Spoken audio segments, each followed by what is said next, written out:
అందరికీ నమస్తే, welcome back to our channel. ఈరోజు వీడియోలో ఒక స్పెషల్ ఐటమ్ స్వీట్ చేసి చూపించబోతున్నానండి. మనందరికీ ఎంతో ఇష్టమైన టేస్టీ గులాబ్ జామున్ చేసి చూపించబోతున్నాను. ఈ గులాబ్ జామున్ ఎలా ప్రిపేర్ చేసుకోవాలో ఇప్పుడు చూసేద్దాం. మీరు మార్కెట్లో దొరికే ఏ గులాబ్ జామున్ పౌడర్ అయినా తీసుకోవచ్చు. ఈ విధంగా మనం గులాబ్ జామున్ పౌడర్ని బౌల్లో వేసుకొని ఈ పౌడర్లోకి మనం కొంచెంగా వాటర్ని యాడ్ చేస్తూ ఒక ముద్ద అయ్యేంత వరకు మనము కలుపుకోవాలి. ఈ పౌడర్లోకి కావాలి అంటే మీరు పాలు కూడా యాడ్ చేసుకొని ముద్దగా కలుపుకోవచ్చు. నేనైతే ఇక్కడ వాటర్ యాడ్ చేసి ముద్దలాగా చేసేసాను. ఈ పిండిని కలిపేటప్పుడు మీరు కొంచెం జాగ్రత్తగా ఉండాలండి. ఎందుకంటే ఈ పిండి చాలా సాఫ్ట్గా డెలికేట్గా ఉంటుంది. మీరు కనుక ప్రెజర్ చేస్తూ గట్టిగా వత్తి ముద్దలాగా చేశారంటే గులాబ్ జామున్ మీకు సరిగ్గా కుదరదు. ఇది మాత్రం మీరు గుర్తుపెట్టుకోవాలి.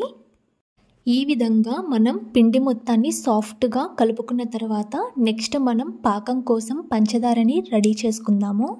ఇక్కడ నేను 2 కప్పుల పంచదారకి 3 కప్పుల వరకు వాటర్ తీసుకున్నాను. మీరు ఎన్ని కప్పుల పిండి తీసుకున్నారో అన్ని కప్పుల పంచదార తీసుకోండి, సరిపోతుంది. ఈ గులాబ్ జామున్కి మనకి పంచదార తీగ పాకం రావాల్సిన అవసరం లేదండి. ఈ విధంగా మనకి పంచదార మొత్తం బాగా మెల్ట్ అయ్యి పాకం రెడీ అవుతుంది. నెక్స్ట్ మనం కడాయి పెట్టుకొని ఒక 2-3 స్పూన్స్ వరకు నెయ్యి కానీ ఆయిల్ కానీ వేసి మనం జీడిపప్పుని కిస్మిస్ని కొంచెం లైట్గా ఫ్రై చేయనిద్దాం. ఈ ఫ్రై చేసిన జీడిపప్పుని కిస్మిస్ని మనం గులాబ్ జామున్ పాకంలో వేసుకుంటే మరింత టేస్ట్ యాడ్ అవుతుందండి.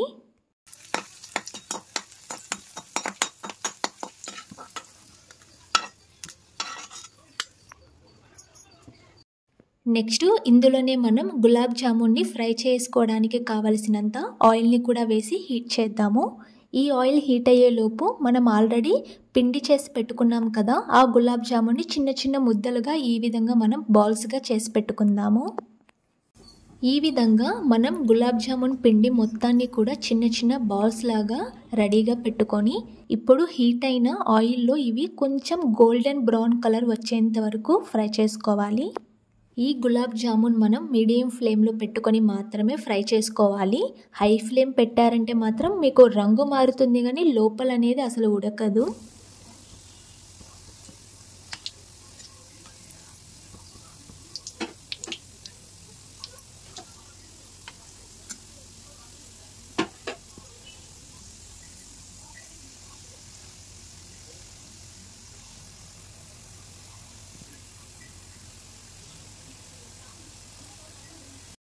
ఈ విధంగా మనం అన్ని వైపులా కదుపుకుంటూ బంగారు రంగు వచ్చేంత వరకు మనం ఫ్రై చేసుకోవాలి.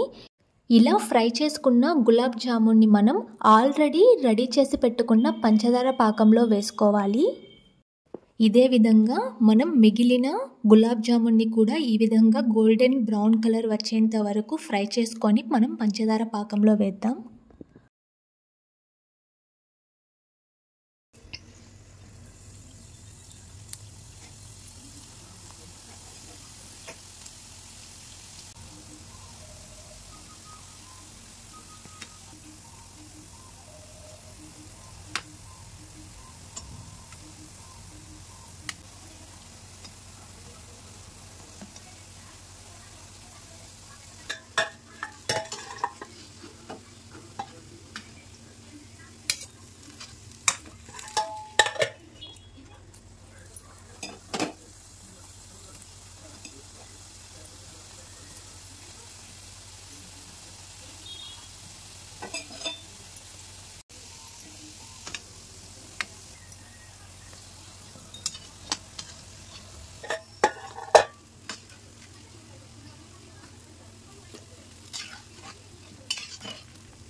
గులాబ్ జామున్ మొత్తాన్ని మనం ఈ విధంగా మంచిగా ఫ్రై చేసి పంచదార పాకంలో వేసిన తర్వాత ఫైనల్గా దానిపైన యాలుకల పొడిని చల్లుకుంటే మనకి ఇంకా మంచి ఫ్లేవర్ వస్తుందండి.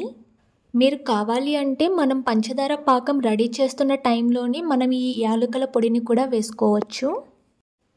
ఆల్రెడీ ఫ్రై చేసి పెట్టుకున్న జీడిపప్పు కిస్మిస్ని కూడా పైన చల్లుకొని ఒక 20-30 నిమిషాల వరకు ఈ గులాబ్ జామున్ని పంచదార పాకంలో మంచిగా నాననివ్వండి. ఒక అరగంట తర్వాత తింటే మాత్రము ఆ రసం అంతా కూడా మన గులాబ్ జామున్కి పట్టేసి చాలా టేస్టీగా ఉంటాయి. ఎప్పుడైనా మనకి స్వీట్ తినాలనిపించినప్పుడు ఇంట్లో చాలా సింపుల్గా క్విక్గా చేసుకోవచ్చండి ఈ గులాబ్ జామున్.